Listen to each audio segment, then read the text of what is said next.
नमस्कार, मैं विक्रम और आप देख रहे हैं जर्नलिस्ट यूपी लाइव न्यूज। देश दुनिया की तमाम बड़ी खबरों को देखने के लिए हमारे चैनल को तुरंत सब्सक्राइब करें और कमेंट बॉक्स में अपनी अमूल्य राय जरूर दें। आइए आपको दिखाते हैं इस वक्त की सबसे बड़ी खबर। सरकार की देखरेख में हो रहा है सब। बरेली हिंसा पर एमपी चंद्रशेखर आजाद का बड़ा बयान। सांसद चंद्रशेखर आजाद ने बरेली हिंसा को लेकर सरकार पर कड़ी टिप्पणी की है। उन्होंने कहा कि यह सब सरकार की देखरेख में हो रहा है। आइए आपको दिखाते हैं ये खास रिपोर्ट। था मेरा नंबर अब आया, मेरे कत्ल पे तू भी चुप है, अगला नंबर आपका। कल आज जो वहां हो रहा है, कल उत्तर प्रदेश के किसी और जिले में भी होगा। कब तक चुप्पी रखेंगे? मेरे पास बहुत काम है, लेकिन जब वो अन्याय हुआ और वहां के लोगों ने मुझसे अपील की कि आपको आना चाहिए। अब सब लोग बड़ी बड़ी बातें करते हैं, लेकिन मुसीबत में कौन आता है साथ? ये देखने की बात है। देखिए, बरेली जाने का कार्यक्रम तो कल बना, उससे पहले पार्टी के कई कार्यक्रम थे। क्यों बना? इससे पूरा प्रदेश और देश वाकिफ। जिस तरह का अन्याय वहां हुआ है, पहले अधिकारियों में और आम जनता में सामंजस्य बनता था चीजों को संभालने के लिए। भाई, लोकतांत्रिक व्यवस्था है, अगर कहीं कुछ गलत हुआ है तो लोग विरोध करेंगे। विरोध का भी एक स्तर होता है, एक मर्यादा होती है, एक सीमा होती है कि हमें कानून को हाथ में नहीं लेना है। लेकिन जिस तरह से हमें दिख रहा है कि सामने वाली छत से पत्थर आ रहा है और आरोप आप किसी और पे लगा रहे हैं और फिर लाठीचार्ज हो रहा है। 82 से ज्यादा लोग जेल चले गए हैं, 2000 लोगों पे मुकदमा हुआ है। जहां तक मैंने देखा, मैंने कई जगह की घटनाएं देखी। हालांकि मैं सहमत नहीं हूं कि पुलिस में और आम लोगों में टकराव, क्योंकि पुलिस भी हमारा हिस्सा, इसी सोसाइटी का हिस्सा है और वो हमारी प्रोटेक्शन के लिए, कानून व्यवस्था संभालने के लिए है, लोगों को न्याय दिलाने मदद करने के लिए। लेकिन इस तरह कोई घटना बड़ी दिखाई नहीं दी कि पुलिस के साथ कोई सामने टकराव हो रहा है। जबकि उत्तर प्रदेश में कई ऐसी बड़ी घटना हुई है जहां पुलिस को मजबूरी में पीछे हटना पड़ा है। हमारे सामने फतेहपुर उसका उदाहरण है कि वहां मकबरे पे क्या हुआ था। ये जो भय का माहौल वहां बना है, लगातार मेरी वहां के बहुत जिम्मेदार लोगों से बात हो रही। 17 तारीख को हमारा सम्मेलन था, वहां मैं गया था।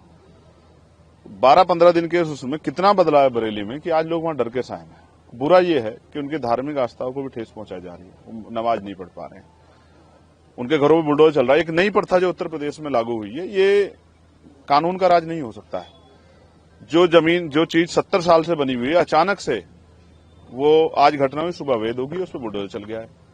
इसको किस तरीके से देखा जाए? आप कोई जांच नहीं कर रहे हैं, आप निर्दोष लोगों को जेल भेज रहे हैं।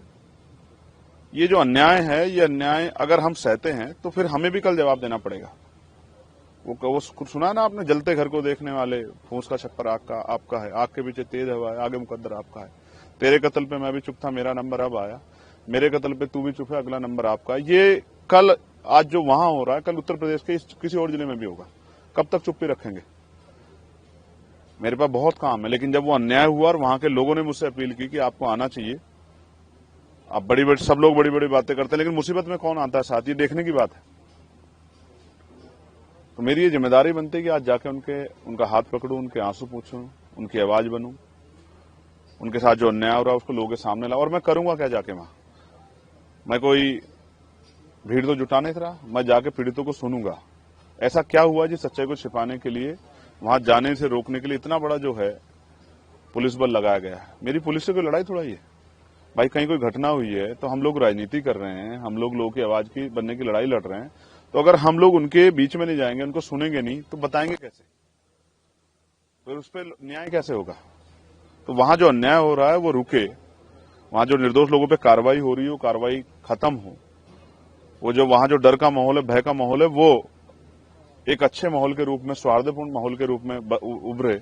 आज विजयदशमी है, कल जुमे की नमाज है। ये जो माहौल बना हुआ है, इसमें लोगों को कुचला ना जाए। मैं बहुत जिम्मेदारी से कह रहा हूं कि लोकतंत्र को कुचला जा रहा है बरेली में, और अधिकारियों की, एडमिनिस्ट्रेशन की जिम्मेदारी है कि वो लोगों में इस तरह का जो है सामंजस्य, सौहार्दपूर्ण माहौल जो है बहाल कराएं कि लोगों का ये भय खत्म हो और ये जो अन्याय हो रहा है ये खत्म।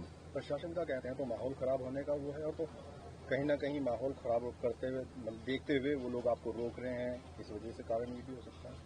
अमित भाई, घटना किस तारीख की है? 26 तारीख की। मैं नहीं था वहां, मैं गया था 17 तारीख में। मेरे साथ हजारों लोग थे, कोई माहौल नहीं बिगड़ा। तब तो हम लोग रैली करने गए थे, अपनी बात करने के लिए, प्रभु सम्मेलन में गए थे। लेकिन आज मैं क्यों जा रहा हूं? क्योंकि हालात ऐसे बन गए हैं, और ऐसे समय में भी अगर आज कमजोरों के साथ नहीं खड़ा हुआ तो कल जवाब कौन देगा? आज सब लोगों की निगाह बरेली की तरफ है कि बरेली में जो अन्याय हो रहा है। हैदराबाद से मुझे फोन आए, महाराष्ट्र से मुझे फोन आए, तमाम जो जिम्मेदार लोग हैं, जो दर्द को, तकलीफ को देख रहे हैं, उन्होंने मुझे फोन किए कि आपको जाना चाहिए। और मैं वहां जाता हूं जहां अन्याय की पराकाष्ठा हो जाती है, जहां अन्याय सीमा को लांघ जाता है। तो मुझे रोकने से क्या होगा? अन्याय रोकिए ना, झूठी गिरफ्तारियां रोकिए। ये नया जो ट्रेंड बना है कि थाने में आदमी पैरों पे चल के जाता है और बाहर जब आता है तो लंगड़ाता हुआ आता है, तो पुलिस को पीटने का अधिकार किसने दिया है? क्या उन लोगों के मेडिकल हो रहा है? क्या आईपीसी की कोई, अब तो बीएनएस होगी, बीएनएस की कोई धारा ऐसी कहती है कि पुलिस पीट सकती है? तो ये मैं समझता हूं पुलिस को आगे करके, पुलिस को मोहरा बना के जो सरकार करवा रही है, कल जब क्रॉस एफआईआर होंगी, लोग कानूनी रूप से लड़ाई रहेंगे, तो ये पुलिस के भाई फंस जाएंगे और सरकार एकदम जो है पल्ला झाड़ ले, कहेगी हमें पता ही नहीं इन्होंने ऐसा क्यों किया। तो ये अन्याय रुके, उसके लिए किसी मेरे जैसे एक आदमी को खड़ा होना पड़ेगा, अपने जान को भी दांव पे लगाना पड़ेगा, जान की बाजी लगानी पड़ेगी कि अन्याय बंद हो। और मैं अपनी ड्यूटी कर रहा हूं क्योंकि मैंने पार्लियामेंट में ओथ ली है कि देश के प्रत्येक आखिरी व्यक्ति के लिए भी हम लोग खड़े रहेंगे, उनकी आवाज बनेंगे, उनके पास न्याय होगा, उनके अधिकारों पर अतिक्रमण होगा तो उनकी आवाज उठाने का काम करेंगे। मैं अपनी ड्यूटी कर रहा हूं, इसके लिए मुझे तनख्वाह मिलती है। मैं ईमानदार आदमी हूं, मुझे तनख्वाह मिलती है। जो तनख्वाह जिन लोगों के टैक्स के पैसे से मिलती है, उनके साथ अन्याय हो रहा है तो उनकी लड़ाई लड़ रहा हूं। किसी और पे भी होगा उसकी भी लड़ाई लड़ूंगा। जो मौलाना मोहसिन रजा है, उनके कहीं संपत्ति में बुलडोजर चला और जो अन्य लोग हैं उनकी जो संपत्तियां सीज की जा रही हैं, उन पे भी कार्रवाई होगी, तो इसको कैसे देखते हैं? मैं आपको फिर कह रहा हूं, किसी को मारने के लिए लाठी चलाने की जरूरत नहीं है, कोई जरूरत नहीं लाठी चलाने की। आप उसकी जो आर्थिक रिसोर्स हैं, उसके जो आर्थिक साधन उनको तोड़ दो, उसके आय के जो साधन है उसको तोड़ दो। ये सिर्फ राजनीतिक एक एजेंडा है, कुछ लोगों को, अपने वोटर्स को खुश करने के लिए कि हमने संपत्ति जब्त कराई। मैं पूछना चाहता हूं, अगर आज वो अवैध है तो कल तक वो अवैध कैसे था? फिर ये प्रशासन, एडमिनिस्ट्रेशन, सरकार क्या कर रही थी? पिछले 8 साल में क्यों नहीं देखा गया कि वो अवैध है? क्या लोगों ने जबरन कब्जे कर रखे हैं? लेकिन वो घटना के अगले दिन ही बाद अवैध कैसे हो जाता है? उसमें बुलडोजर कैसे चल जाता है? कौन से कोर्ट के आदेश चला? सुप्रीम कोर्ट की फटकार लगी सरकार को। फिर भी ये सरकार जो है, क्योंकि ये रोटी नहीं देगी, ये रोजगार नहीं देगी, ये महंगाई खत्म नहीं करेगी, ये कर्मचारियों के हितों का ध्यान नहीं रखेगी, पुरानी पेंशन नहीं देगी, ये नई नियुक्तियां निकालेगी, ये पेपर लीक नहीं रोकेगी, ये आशा, आंगनबाड़ी, भोजन माता, पीआरडी के जवान, होमगार्ड के जवानों को जो है वेतन वृद्धि नहीं करेगी, ये पुलिस के भाइयों को जो है पुलिस रिफॉर्म नहीं लागू होने देगी। तो ये इन सब चीजों को टालने के लिए, किसानों को खाद नहीं मिल रहा, डीएपी नहीं मिल रहा है, तो ये वो व्यवस्था लागू, इसलिए ये इस एजेंडे को मजबूती से वो करते हैं और ये सब सरकार की देखरेख में हो रहा है।